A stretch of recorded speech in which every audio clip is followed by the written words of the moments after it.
Почитувани граѓани, почитувани медиуми. 6 години власт на СДС и ДУИ ја направија Македонија рекордер по сиромаштија, затворени фирми и пропадната економија.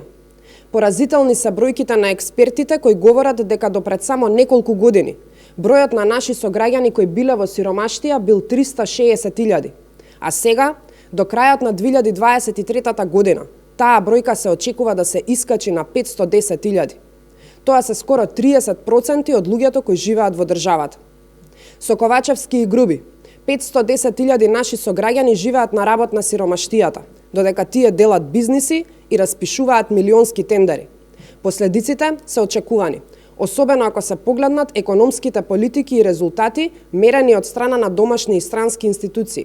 Имено, во 2022 година затворени се 6.857 компании, од кои 5 се големи компании со над 250 лица вработени во нив. 3 се средни компании и остатокот се микропредпријатија, кои прехранувале најмалку уште толков број на семејства.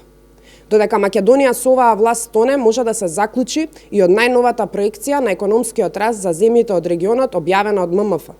Според најновите проекции на ММФ, Македонија е последна, зад Косово, Албанија и Црна Гора. И овие држави годинава ќе ја завршат со над 50% поголем економски раст. ММФ прогнозираше раст на македонската економија од 2,5% за оваа година. А во исто време, проекцијата за Албанија е 3,6%, што е за 50% повеќе од Македонија. Растот пак на економијата на Црна Гора за оваа година од страна на ММФ се прогнозира дека ќе биде 4,5%, што е за 80% подобар резултат. Поради неспособната влада, Македонија останува и зад Косово, за чија економија проценката е дека ќе расте 3,8%.